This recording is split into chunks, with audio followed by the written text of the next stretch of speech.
Está con nosotros Horacio Garduño. Les voy a hablar un poco acerca de su trayectoria para que lo conozcan y él va a estar con nosotros hasta el día de mañana por la mañana. Entonces, hoy es el día para aprovechar cualquier conversación, contacto con él. Horacio es guionista de ficción y documental, es productor, realizador y director de televisión, director creativo en publicidad, docente y autor. Es autor de la novela Cuando te vuelvas real, publicada por Penguin Random House. Y de su trayectoria académica les puedo comentar que es licenciado en comunicación por la Universidad Iberoamericana en subsistemas de literatura y televisión y tiene una maestría en Theatre and Film de la Universidad de Sheffield del Reino Unido y fue becado por CONACYT. Entre múltiples actividades que ha tenido de manera profesional, podemos destacar cuando fue director creativo en McCann Erickson, una importante agencia de publicidad, director creativo también de varias cuentas en Canal 11, guionista, y Canal 11 ha sido su casa por mucho tiempo, estuvo trabajando durante muchos años ahí en producción, en realización del documental Vida y Milagros de Jorge Ibargüengoitia, por ejemplo, también realización de Camino Real de Tierra Adentro de la serie La Aventura en México Desconocido y ha sido productor de contenidos y desarrollador de series de ficción como XY, Soy tu fan, Niño Santo, Paramédicos de la primera y segunda temporada, Crónica de Castas, entre otras actividades. También director creativo y creador de contenidos para una revista de creatividad online llamada Mastodonte, administrador de contenidos y en otras instituciones, todas del ámbito de la publicidad, la producción y para televisión. Les dejo a Horacio Garduño. Llega un momento en que leen tanto del currículum que dicen ya porque se siente la edad y entonces mejor ya darle. Muchas gracias, CONACYT, muchas gracias y todo tu equipo, tu fabuloso equipo, muchas gracias por la invitación y por la experiencia. Yo voy a hablar justo de mi experiencia televisiva que tiene que ver con el arte, con la ciencia y bueno, también me voy a adentrar un poquito en lo que respecta a CONACYT y la serie que estamos haciendo para CONACYT, que estamos ya en la segunda temporada. ¿Se oye bien? ¿Sí? Ok. Pero quiero comenzar relatándoles una anécdota personal y luego ya haremos la conexión. Curiosamente, no está Gabriela por acá todavía, pero también yo estoy enfocando mi presentación a arte y ciencia por la relación evidente que también para mí ha tenido ambas disciplinas a lo largo de mi carrera y de mi observación. Y precisamente quiero contarles una anécdota relacionada con el arte. Un día hace poquitas semanas, estaba yo trabajando arduamente en mi cuarto porque soy freelance, doy clases en el TEC de Monterrey, pero también soy escritor freelance, entre estas otras actividades, y pues de mi escritorio paso a descansar a mi cama, ¿no? Así, nada más girando 180 grados, y pues ese día justamente ya había llegado la hora de descansar y como es habitual, mi hija estaba en mi cuarto viendo televisión. Yo he desarrollado la capacidad de trabajar y escuchar televisión, la televisión de mi hija, ¿no? Ya nada más hay una televisión en mi casa, ya se fueron suprimiendo todas las televisiones, es una cosa curiosa que está pasando en nuestros tiempos. Antes había televisión hasta en la cocina, ¿no? Y ahora ya está desapareciendo el mueble. Afortunadamente en muchos casos, desafortunadamente en otros, yo hago televisión, entonces digo, pues no tiren todas sus televisiones, por favor, ¿no? Y bueno, estaba mi hija entonces ahí también descansando y yo dije, bueno, pues voy a hacer algo que no he hecho en mucho tiempo y es tomar el control remoto de la televisión de mi casa. Y pues fue lo que hice, agarré el control remoto, mi hija estaba descuidada y le cambié, hice el clásico zapping, ¿no? Y acabé en Canal 22, eran justo las 7 de la noche, me acuerdo perfecto, y comenzaba un programa que se llamaba así como lo ven de austero ahí en la pantalla, así se vio. La memoria es un músculo y hablaba de Farnesio de Bernal. No me sonó honestamente el nombre Farnesio de Bernal y dije, bueno, pues voy a darle chance a este programa. Me gusta mucho darles chance a los programas, 1, 2, 3, 5, 10 minutos, lo que vaya el programa pidiendo y aceptando. Y entonces, pues dije yo egoístamente voy a ver Canal 22 después de muchos años de no ver Canal 22. Y pues mi hija tenía un signo de interrogación grande sobre la cabeza, ¿no? Y empezó el programa de esta forma austera, de esta forma semilenta, como son los programas documentales, y se empezó a ver a un histrión preparándose, era una escena de recreación, y el histrión estaba haciendo ejercicios físicos porque supuestamente iba a entrar a escena. Supuestamente, ya después me di cuenta porque ahora verán al señor, ¿no? Y el señor es ya mayor, ¿no? Entonces, lo que pasó en ese momento es que mi hija ahora sí se quitó toda represión y me dijo, ¿qué es hoy día de ver televisión mala? Y entonces, bueno, yo no dije nada, soy un mal papá porque veo televisión mala, soy mal papá y hago mala televisión, ¿no? Entonces dije, bueno, vamos a ver este programa, si quieres, le dije yo, si quieres le cambio o si quieres, pues puedes pasar a tu cuarto, ¿no? No se lo dije tan así, pero porque soy un mal papá. Y entonces, pues ya empezamos a ver a Farnesio de Bernal y pues su rostro se me hizo conocido, muy conocido, ¿no? El nombre no, y ahorita les voy a hablar del nombre un poco, pero dije yo, pues conozco al señor, voy a ponerme a ver este documental sobre él. Y pues empezó el señor a hablar de su vida y de su trabajo. Un documental semilento, les digo, y el señor empezó a platicarnos de su infancia, ¿no? Se fue en orden estrictamente cronológico y nos hablaba de que desde niño le gustaba a él contar historias y le gustaba también interpretarlas, ¿no? No nada más contarlas. Y que a su familia le encantaba que él contara historias y que las interpretara y le pedían, y siempre en las reuniones, ya saben, esto que siempre pasa con los que van a ser actores, que les piden que representen algo y el señor lo hacía. Le gustaba a su familia, casi a toda su familia, menos a su papá.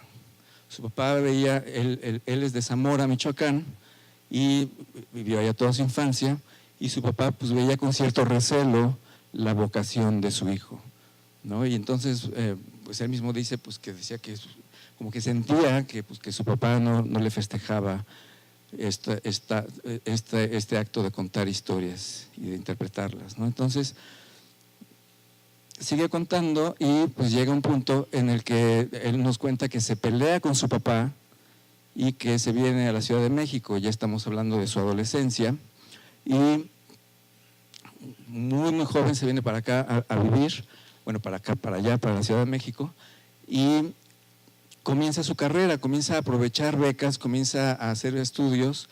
Le gustaba también la danza. Él hablaba de todo el arte, ¿no? De que le gustaba todo el arte en general y que pues nada más estaba viendo qué parte del arte quería estudiar. Entonces empezó a aprovechar becas, empezó a estudiar cursos de actuación y empezó también a estudiar cursos de danza clásica y contemporánea. Se fue a Rusia a estudiar. Regresando estudió coreografía, puso coreografía, puso danza de todo tipo y pues incluso el señor pues nos mostraba cómo su cuerpo, el señor tiene 90 años y mostraba cómo su cuerpo tiene memoria y cómo podía hacer muchos de todas estas figuras dancísticas sin ningún problema, porque él dice eso, aparte de que la memoria es un músculo, como dice el nombre del programa, también el cuerpo tiene memoria, ¿no? Entonces, pues se empezó a poner bastante interesante. Yo quería primero ver el programa desde un ojo, ya saben, sangrón, ¿no? Desde un ojo ahí crítico, pero pues me empecé a involucrar y curiosamente pues también mi hija, ¿no? El programa duró 1 hora, empezó a hablar él pues de cómo fue pasando el tiempo, de cómo pues él no hizo familia, ¿no? Y que se fue quedando solo. Bueno, antes que eso, empezó a hablar de sus éxitos fílmicos, de sus películas, de las películas en las que participó, y ahí fue donde me cerró, ¿no? Saber que lo conocía, porque habló de La mujer de Benjamín, de Cronos, de Como agua para chocolate, y de Cabeza de vaca, ¿no? Entonces, el señor pues tuvo mucho trabajo ahí, por ahí de fines de los 80, principios de los 90, sobre todo en eso, y bueno, como siempre muchas telenovelas y todo este tipo de cosas.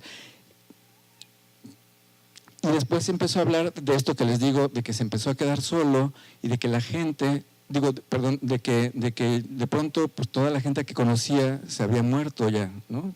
Estamos hablando de cuando tenía 75, 80 años, y pues que le pidió a un conocido que le recomendara a alguien para que trabajara con él, ¿no? Farnesio. Y entonces llega esta familia de Guerrero, una señora con 2 hijos, y el señor pues le encantan, los adopta y se vuelven su familia. Y pues siguen viviendo con él, su casa está increíble, está llena de recuerdos, llena de álbumes, llena de fotos, de cosas pegadas. Y pues nos cuenta ya de última, para acabar con la historia de Farnesio, que es un ser humano pleno que está esperando la muerte, la está esperando con tranquilidad y con plenitud, que ha vivido la vida así, en todos sentidos. Y bueno, pues ya volteó a ver a mi hija, y mi hija conmovidísima y casi llorando, ¿no? Y feliz de la vida. El programa cierra muy bonito porque empieza a hablar también el señor de Bernal de los sitios de la Ciudad de México que ya no existen. Así como desapareció la gente que conocía, también estos sitios comenzaron a desaparecer, y pues es un cierre intenso, nostálgico, del tipo del neorrealismo italiano, ya saben, Cinema Paraíso, ¿no? Así fuerte. Entonces pues termina el programa y pues mi hija casi llorando y yo también disimulándolo un poquito, ¿no? Pero terminamos hablando muchos días de este programa. Creo ya. Así está actualmente. Bueno, es un documental de hace un par de años, lo hizo Carolina Kerlo y lo hizo para Canal 22. Y ella es mi hija. ¿Y por qué les quiero hablar de mi hija? Quiero comentarles el perfil de mi hija. Tiene 13 años, le gustan las series extrañas de televisión, los docu-realities, le gustan estas cosas como Botched. Bueno, primero que nada The Voice, ¿no? O sea, ella tiene esta parte muy pop y muy comercial, ¿no? Pero también le gustan series como Botched, esta de cirugías mal hechas que va la gente a curarse, bueno, a corregirse, y cosas bizarras como restaurantes extraños. Entonces, pues de pronto yo tengo que voltear, ¿no? Estoy trabajando y tengo que voltearme y ver qué es lo que está viendo, no por cuidarla, sino por interés mío, ¿no? También. Mi hija está en la escuela secundaria anexa a la normal, tiene mucho trabajo con la escuela, tiene doble turno en la escuela esta, ahí en San Cosme. Quienes tengan alguna referencia de la Ciudad de México, pues está ahí por el norte de la ciudad, y lee mucho, lee incansablemente. Después de leer vuelve a leer, ¿no? Y hay novelas que ha leído varias veces y bueno, pues tiene un poco ese problema, ¿no? Y yo hago mala televisión, ¿no? Hago televisión para TVUNAM. Recién está por salir un documental sociológico sobre gente conversa, gente que se está convirtiendo a religiones, sobre todo como de la nueva era, tipo la cienciología, tipo el espiritualismo trinitario mariano, ¿no? Ángeles y ese tipo de cosas. Entonces es un programa ahí que analiza cómo la gente está pasando por ahí. Va a salir al aire próximamente. Hago también cosas para el OPMA, para Canal 11. Para Canal 11 pues sigo haciendo bastantes cosas, incluyendo la serie de la que vamos a hablar también. Para el OPMA hago una serie que se llama Grandes Construcciones, que habla de arquitectura, no es de esta de cosas macro que por ahí ven en Cablevisión, ¿no? Es un programa de arquitectura, sobre todo, por ejemplo, hoteles del centro histórico, pero también habla de la Supervía Poniente, ¿no? No está cerrado el programa a cierto tipo de arquitectura o de ingeniería o de construcción. Y también hago Artes, un programa para Canal 11 y déjenme ver, bueno, creo que por ahora más o menos por ahí va la cosa. Pero ¿por qué quiero hablarles de esto, de mi mala televisión? ¿Y por qué les hablo de mi hija y por qué les hablo de Farnesio? Otra más.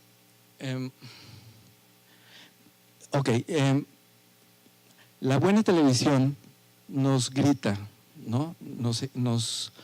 Nos exige, nos ruega que sigamos viendo sus programas, nos grita desde el principio y nos está convenciendo permanentemente de que los sigamos viendo, ¿sí? Y estamos acostumbrados a eso.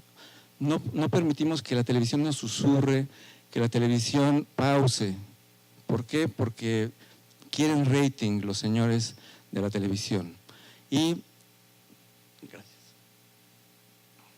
no se dan cuenta los mismos señores de la televisión buena que hay televisión mala que ve gente preparada, que ve gente cultivada, que ve gente letrada, ¿sí? Gente letrada para mí no es gente que estudió literatura necesariamente, ¿no? Es gente que también pues, se dedicó a la ciencia, a los números, y es como parte importante de lo que yo les quiero transmitir en este momento, ¿no? Nosotros los que estamos aquí pertenecemos a un nicho, y es un nicho precisamente que permite las pausas y que da tiempo al tiempo. Y si ahorita podemos ver una serie de ejemplos de series que tardan en empezar, ¿no? Mad Men, ¿no? De Sopranos, True Detective, son series que permiten la contemplación, incluso Breaking Bad, permiten la contemplación durante mucho tiempo. 4 capítulos, 5 capítulos incluso, nos permiten contemplar, nos permiten introducirnos al universo de cada una de ellas. Para después dar un levantón, sí, y después volver a pausar. ¿Okay? Nos queda la idea siempre de que Breaking Bad no para Breaking Bad de emociones, y no es cierto. Eso es lo que nos queda de recuerdo. Pero en realidad pónganse a ver Breaking Bad otra vez y van a ver qué suave es el paso de la serie y el ritmo. ¿Okay?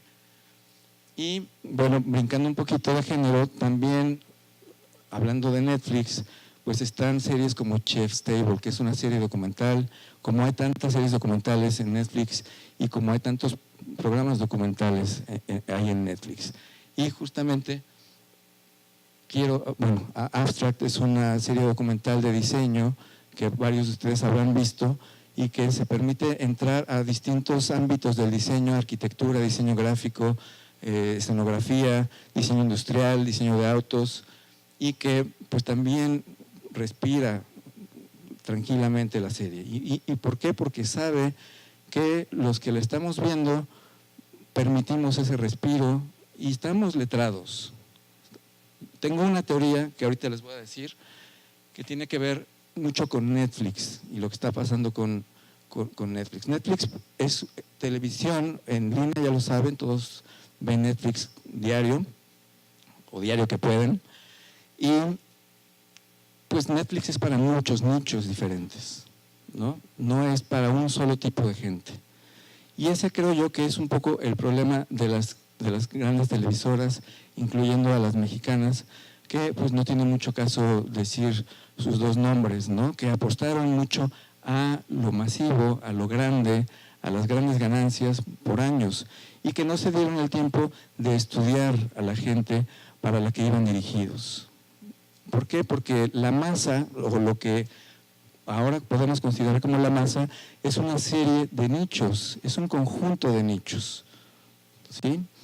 Cada uno, como aquí, que yo estoy diciendo que somos nosotros un nicho, claro que somos un nicho, pero también pues, hay muchas variantes en lo que nos gusta a todos nosotros. A lo mejor ustedes reconocieron estas series favoritas mías o podrían haber propuesto otras con base en mi mismo tema del ritmo semilento, ¿no? Pero yo lo que quiero aventurar ahora como una especie de hipótesis personal es que Netflix está logrando lo que está logrando por una cultura norteamericana del siglo pasado, que tiene que ver con la literatura. To Kill a Mockingbird, no sé, yo creo que varios de ustedes la han leído.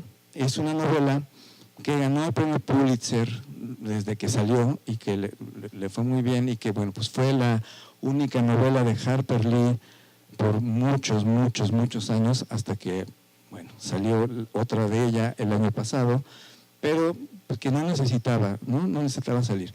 Y lo que yo encuentro de valioso, no de la novela, sino de mi experiencia de la novela, es precisamente cómo To Kill a Mockingbird se lleva 90 páginas de planteamiento, 90 páginas adentrándonos en su universo, para arrancar después en la página 91, y lo tengo ahí marcado en mi libro, ¿no?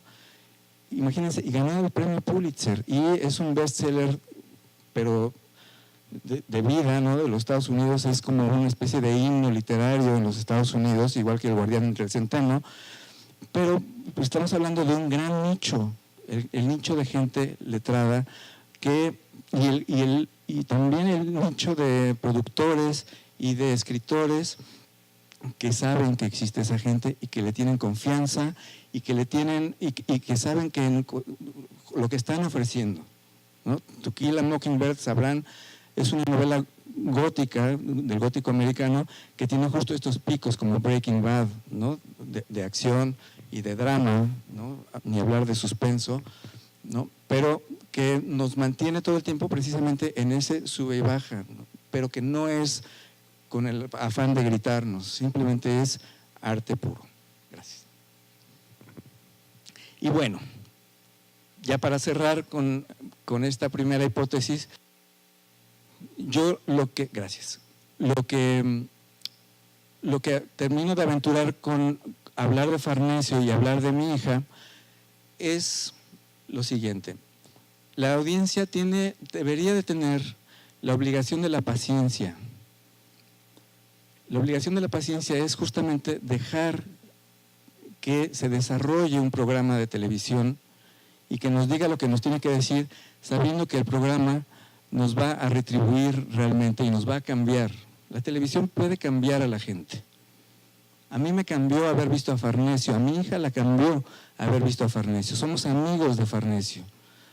Sí, le decía a Ana hace rato que incluso después de ver el programa nos metimos conmigo a Google porque vimos que el documental tenía un par de años. Dijimos, oye, ojalá no le haya pasado nada en estos 2 años, y no, ahí sigue don Farnesio y lo queremos mucho, ¿no? Bien, y entonces el tema de la paciencia para la estética televisiva debería ser muy importante, pero la paciencia también fundada en la cultura, en la cultivación de la persona, en lo letrado de la persona, no importando que tenga 13 años. Para mí también fue una experiencia transformadora haber visto televisión esta tarde con mi hija, porque supe que a mi hija le podía conmover un documental así, televisivo de 1 hora, y porque ella también se dio cuenta de que algo austero que ella hubiera podido considerar mala televisión, le ofreció lo que le ofreció. Y le dejó una huella mayor que la de The Voice, que vemos felices también los dos juntos. Y avanzo hablando de un canal que para mí en lo personal es paradigmático, como es la BBC. Y la BBC es una televisora cultural de la Gran Bretaña y es una televisora de nicho de la Gran Bretaña. ¿Qué es esto? También no tienen una aspiración de tener altos ratings. Incluso hay una anécdota que es increíble, que a mí me encanta, que es que un día tuvieron un programa tan exitoso en la BBC que logró algo así también como de 5 o 6 puntos de rating, que se juntaron para una junta urgente ahí en la BBC para decir qué andaba mal. ¿Por qué? Porque no pueden aspirar a más de 2 puntos de rating, porque es el público al que están destinados. Algo muy parecido pasó con Soy tu fan, que tuve la oportunidad de trabajar en esta serie de Canal 11, que también un día logró en su final de temporada un rating de 6 puntos y que incluso hubo una reclamación abierta y oficial de Televisa, de Canal 5, a Canal 11, porque les habían robado el rating aquella vez, ¿no? Entonces, esta experiencia, que para mí también es muy bueno, recordable, muy valiosa, también, bueno, pues de alguna manera me sirvió mucho para ver este tema del foco, ¿no? Del foco de para quién vas dirigido, y de saber que no es, ojo, no es que estés siendo clasista, ni que estés segregando al dirigirte, al enfocarte, ¿no? Estás buscando a la gente que quieres que te vea, ¿ok? Entonces, bueno, esto por el tema de la BBC.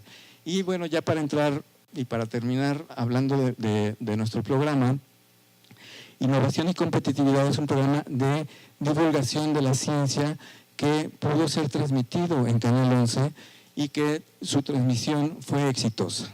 ¿Por qué fue exitosa? Porque la vio el número de gente que tenía que ver innovación y competitividad. 6 programas dedicados a 6 temas distintos y que divulgan lo noble del trabajo científico y que ponen a los científicos en el lugar donde deben estar, que debería ser arriba de los 11 integrantes de la selección nacional. Son los verdaderos héroes nacionales, los científicos de este país. Pero, insisto, no tiene que ser en un nivel masivo, ¿ok? Entonces, nada más les quiero contar de qué trata cada uno de los programas para transmitirles de una forma muy general, ¿no? No les voy a poner un programa porque además no se puede, porque había un convenio con Canal 11 del que les hablará próximamente Adriana, pero que tiene que ver pues con la estadía o no del programa, por ejemplo, en YouTube, ¿no? Entonces, pues voy a tener que recurrir al abstracto de contarles de qué trató cada uno de los programas, pero pues bueno, también como para transmitirles mi sensación personal de haber hecho un programa noble, ¿no? Y que difunde esa nobleza.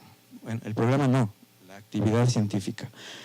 Robot separador de basura, un robot separador que ayude a controlar el problema del espacio, la contaminación y los daños a la salud que su acumulación conlleva, y que revierta un problema en beneficios ecológicos y económicos. Otro, monitor fetal, un detector, bueno, vamos a hacer imagínense musiquita ahí, ¿no? Un monitor fetal remoto, que es un detector del sufrimiento fetal y la frecuencia cardíaca del producto y de la madre, que avise vía satélite de una emergencia y de la ubicación geográfica de los afectados.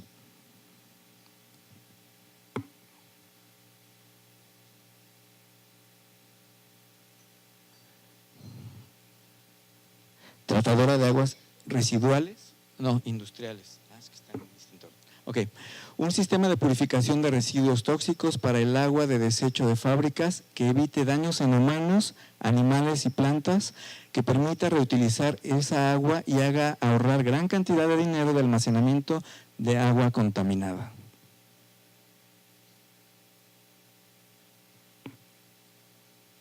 Bien, tapetes antifatiga de alta tecnología, un tapete antifatiga derivado de la reutilización de neumáticos y caucho de desecho que compita en el mercado nacional e internacional, que ofrezca calidad y competitividad industrial.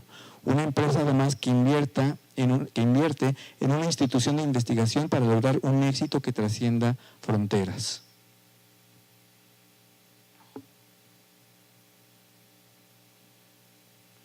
Un polímero plástico sustentable en su fabricación y consistencia, creado y producido en México, utilizable en diversas industrias y que no requiera costos de importación ni de transportación.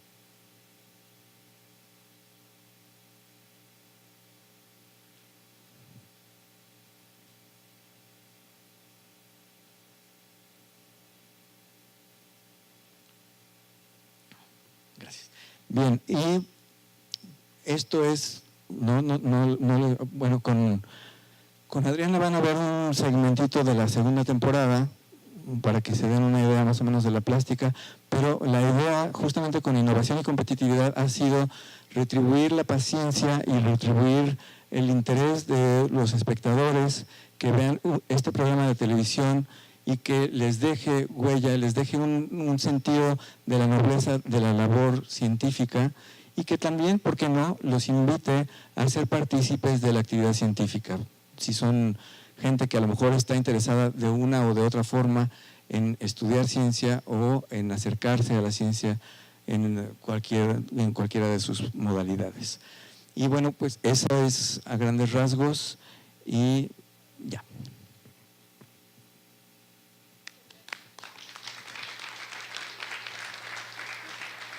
Muchas gracias, Horacio, por la presentación de la televisión y la comunicación pública de la ciencia. Pasamos a la ronda de preguntas y respuestas. Sofía, ¿quién más de este lado? Carlos, Karina y Gabriel. Un segundito, por favor. ¿De allá nadie? Entonces, ahorita te paso. Yo se los paso aquí. ¿Te paso a Karina? Primero de aquel lado, Karina, y ahorita que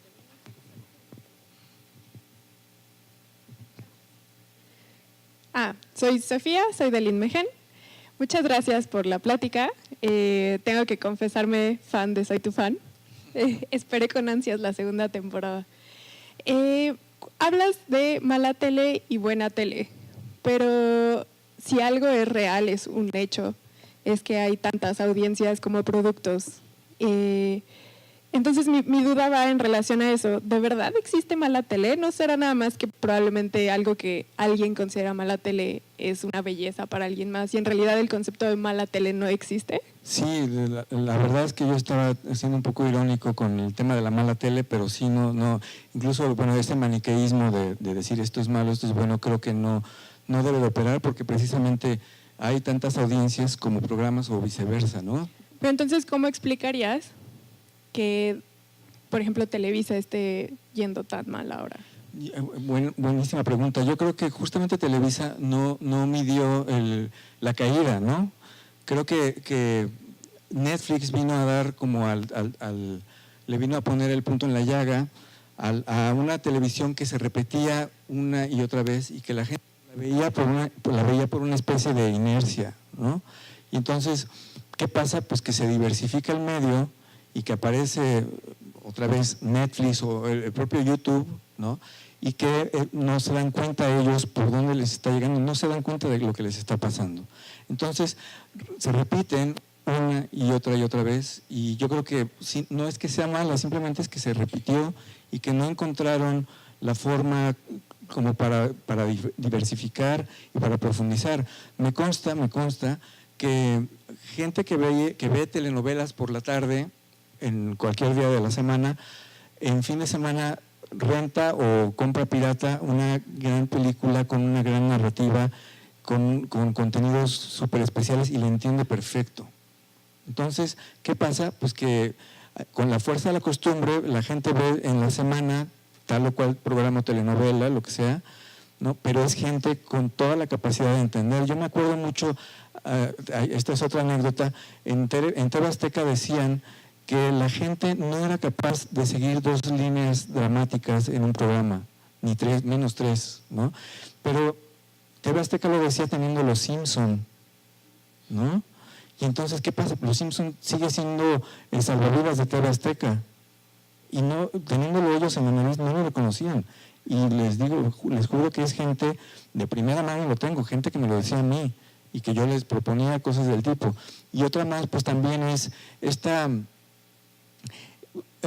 darse cuenta de que tenían que hacer ya nuevo tipo de contenidos, pero tener a la misma gente para hacerlos, tristemente, ¿no? Entonces no recurrían a nueva gente. Hasta hace poquito, ahí en el TEC de Monterrey, mi director de carrera me dijo, oye, la gente de Blim está buscando con urgencia chavos que estén por terminar la carrera de comunicación, que quieran hacer guión. Pásame por favor el correo de varios de tus alumnos, los que creas tú más prometedores, para que se vayan para allá. Pero pues tampoco es eso, ¿no? También la cabeza debe de saber qué estrategia llevar, para dónde ir, ¿no? Entonces, pues qué pena, pero siguen dando como palos para acá y para allá.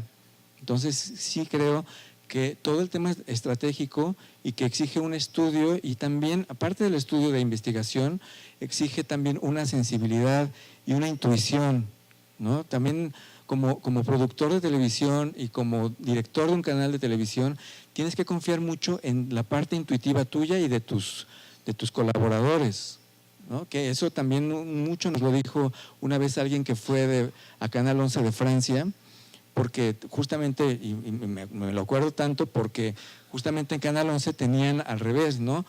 El tema de la investigación de audiencias, hacían grupos focales diario, y entonces el grupo focal dijo esto, y entonces nos tenemos que sujetar a esta parte, pero que lo bonito del arte de la televisión, que yo lo considero así, es que también da espacio para la intuición, ¿no? Como es el arte.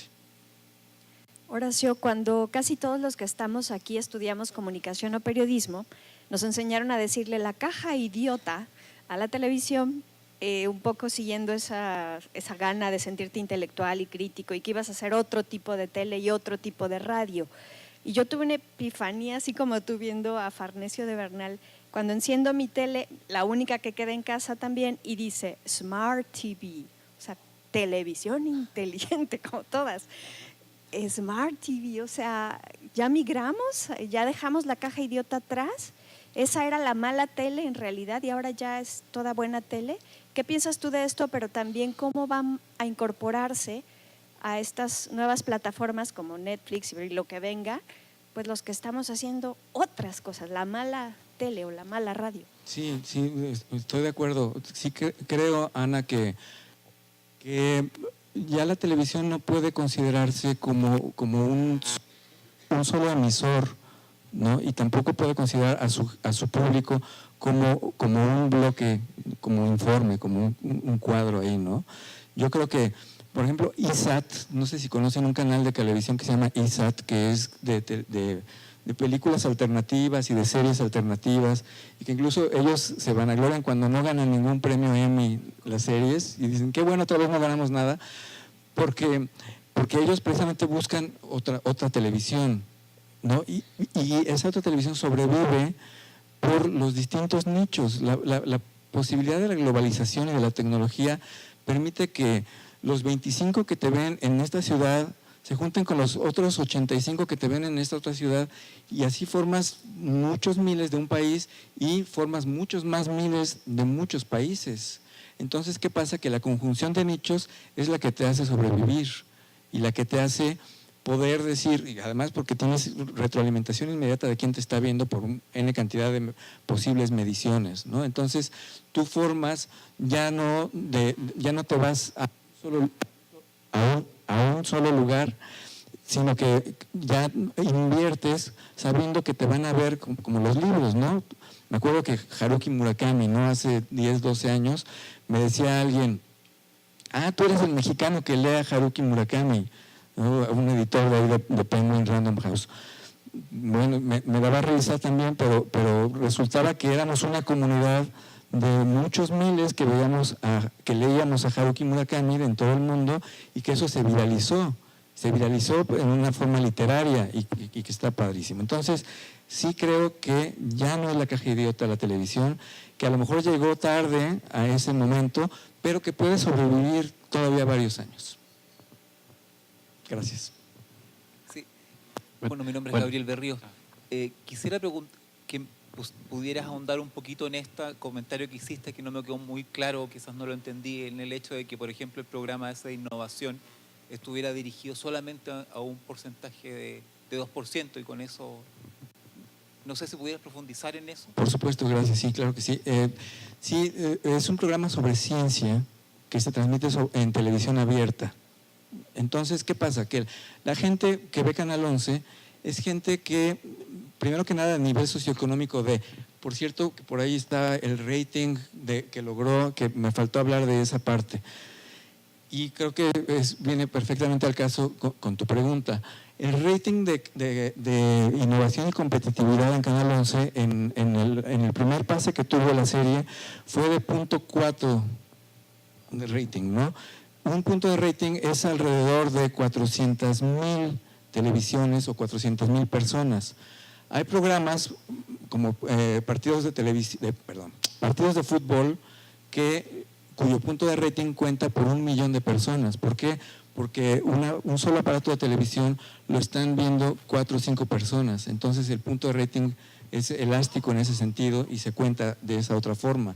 Entonces, si un programa que hay récords en México de 50, 55 puntos de rating, son programas masivos, es una final México-Brasil, creo que es el récord absoluto de la Copa Confederaciones, no sé, hace 10 años, algo así, y es el programa que más rating ha tenido de la historia de la televisión mexicana. Algo así como, una cosa escandalosa, como 60 puntos de rating, que es como 60 millones de personas, como la mitad del país, un poquito más, viendo a México contra Brasil, ¿no?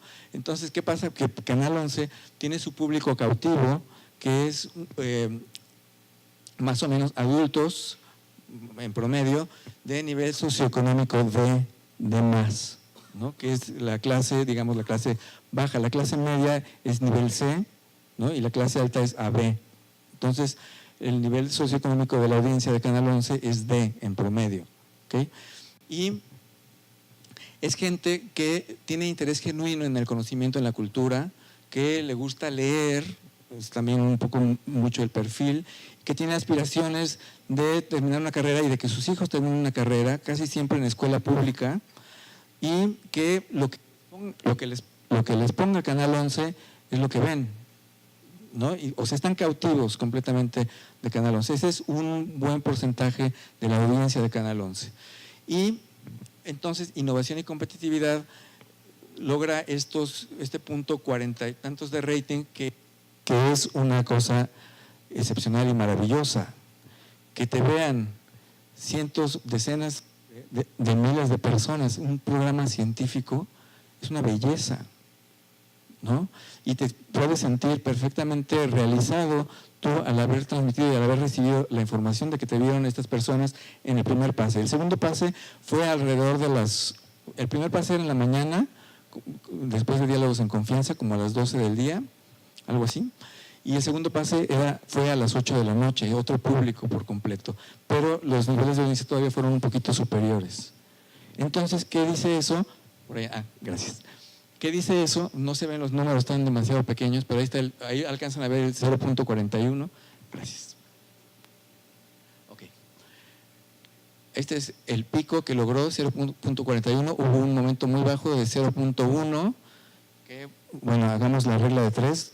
No soy muy bueno para eso, entonces dejémoslo en 0.1. Y esto es el rating. El alcance es 283,000 personas. 283,000 personas en el nivel más alto, y el share quiere decir el porcentaje de la gente que está viendo televisión. Entonces tiene 2% el programa, 2% de share. Obviamente está la televisión comercial que se lleva el 40% de share. Ahí sí podemos hablar de porcentajes altos, porque si vemos un programa a las 3 de la mañana, hay 300 personas viendo ese programa, y si 150 están viendo Televisa, entonces tiene 50% del share, ¿no? A eso se refiere el share en términos de esto. Pero entonces, ya para concluir con la respuesta a tu pregunta, es de nicho. Yo estoy haciendo un programa para gente que le interese el conocimiento por el conocimiento mismo, o que le interese la ciencia, y que me vean 283,000 personas es para mí todo un logro. Hola.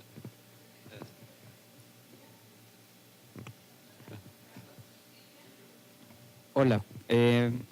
A mí me gustaría preguntarte, me queda claro que muchos de los medios públicos es público de nicho, nuestros contenidos van en ese sentido, pero ¿qué pasa con las audiencias de masas? Tú como productor y con toda la experiencia que tienes, ¿qué fórmula podrías advertir que se requiere para salirnos de esos nichos? Y por otro lado, también la radio, como medio público, nos enfrentamos ante una legislación nueva que requiere un defensor de audiencias. Y de entrada nos vemos en la necesidad de educar a las audiencias para tener respuesta de ellas. Eso al menos así lo marca la ley.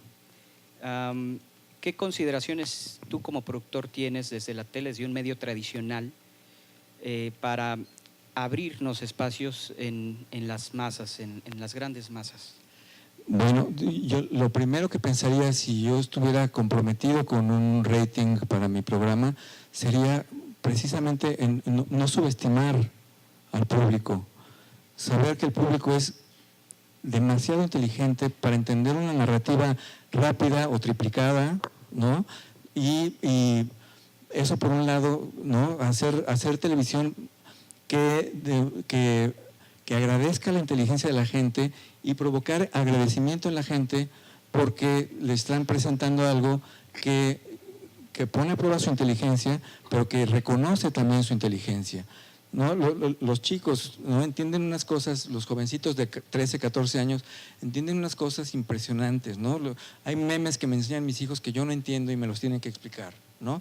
Y ni hablar también de la velocidad con la que ahora se presentan las cosas o de la complejidad con la que se presentan las cosas.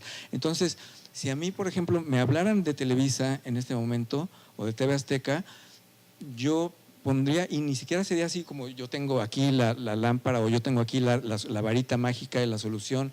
No, sería, a ver, vamos juntos a leer a ese público y vamos a atraer a gente de ese público y a preguntarles qué sienten, qué leen, qué hacen y cómo les gustaría un programa de televisión, ¿no? Eso por un lado. Y por otro lado creo también que hay una muy bonita relación entre la literatura y la televisión. Creo también mucho que la gente que hace mejor televisión no ve televisión. Eso es una cosa a lo mejor un poco de pose, pero sí me consta que muchas veces los mejores programas los de televisión, por ejemplo, Los Soprano o por ejemplo True Detective, los diseñó gente que no veía televisión. Son los escritores de esa serie, gente que veía cine o que leía nada más. Entonces, creo que la narrativa literaria, ¿no? Que es una mina, es un tesoro, permitiría, tanto en radio como en televisión, ¿no? Explotar toda la potencialidad que de verdad tiene el medio. Me gustaría mucho saber tu opinión acerca de esta idea que la televisión va para afuera. El número de televisiones vendidas en países desarrollados disminuye año con año y la televisión, por llamarle de alguna manera, la programación a demanda, que es accesible a través de tu computadora u otros dispositivos y que puedes consumir en el horario que a ti te conviene y no en el horario que ha establecido la televisora, pareciera que es la tendencia en donde deberíamos de ubicarnos. Quisiera yo saber tu opinión.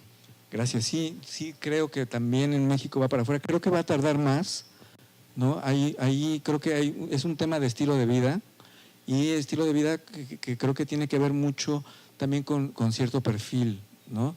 Creo que, bueno, leí hace poquito justamente que el hábito de ver televisión se va a mantener en México en números decadentes, pero dentro de 10 años a la mitad de la audiencia que tiene actualmente la población va a seguir viendo televisión, o sea que tiene todavía unos buenos 10, 15 años de vida como la conocemos, ¿no? Entonces, sí estoy de acuerdo con eso y sí creo que yo creo que hay dos situaciones que tienen mucho que ver con eso. Uno es justamente la forma de ver la televisión, que es por demanda, ¿no? Algo que yo leí hace como 20 años y que no me lo creía, pero que ahí lo tenía yo en mente. Hablaban de esta tecnología y de esta posibilidad de ver televisión así y que finalmente 20 años después llegó, ¿no?